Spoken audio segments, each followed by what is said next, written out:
Hey guys, welcome to the sometimes random, occasionally, every once in a while, Pastor's Vlog. I wanted to take a moment today and share with you just three things that I've learned from Pastor Joel.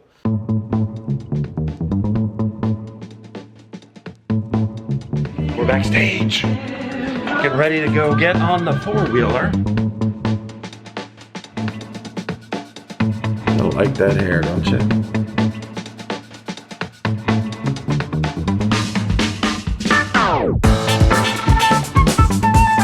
It's nice of you to tie your brother's shoe.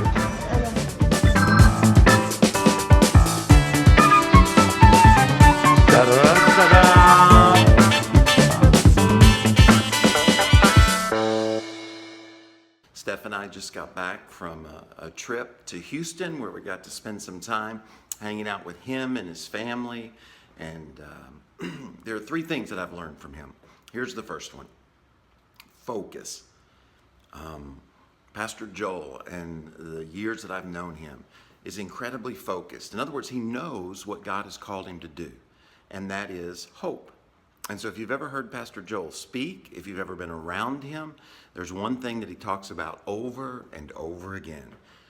It's hope.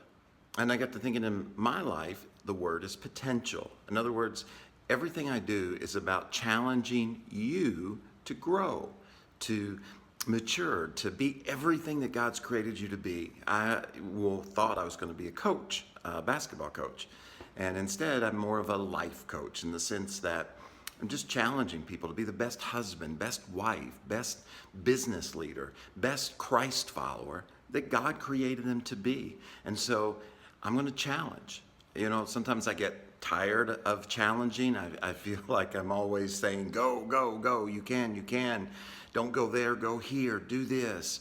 But that's the passion of my life. That's the kind of husband I am. It's the kind of father I am. And it's the kind of pastor that I am.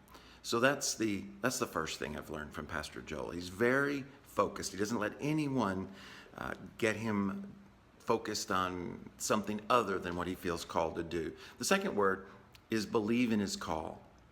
And that's what allows him to deal with criticism.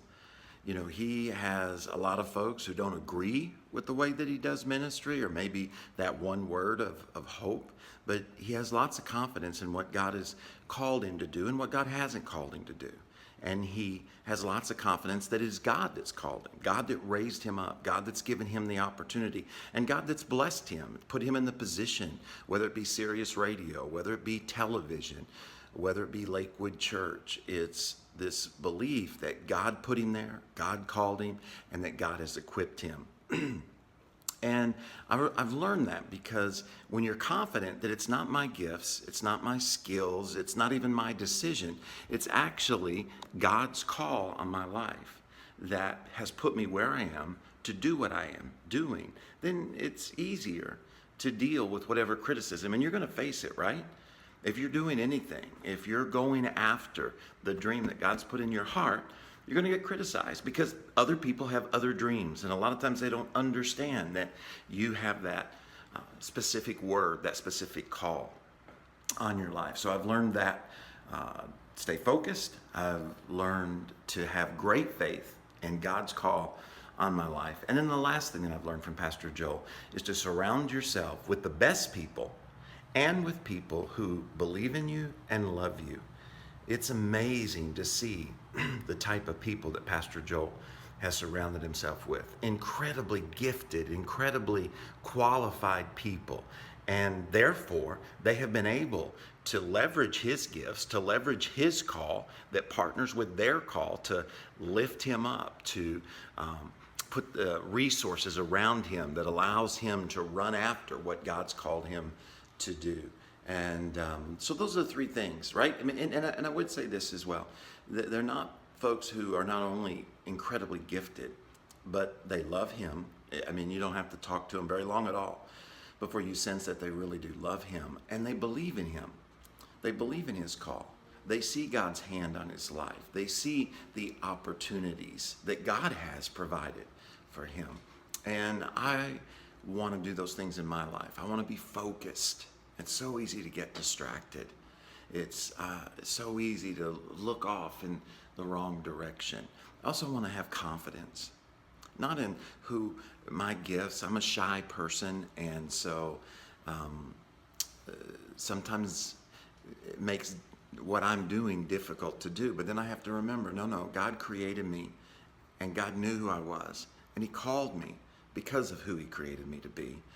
And then I want to make a concerted effort, surround myself with folks who believe in me, believe in that call, and who love me. It doesn't mean I don't listen to anybody else, but it does mean that that's who I want to surround myself with.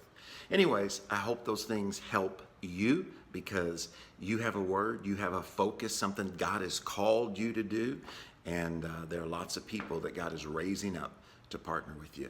Steph and I love you guys. Thanks for following us on the vlog. Like I said, we're still learning. We got a long ways to go, but I hope you'll give me a thumbs up. I hope you will leave a comment. What's your call? What are you focused on? Are you surrounding yourself with which one of those three most speaks to you? Leave me a comment, and I'll catch you on the next vlog, because the one you're watching, as you know, it is over.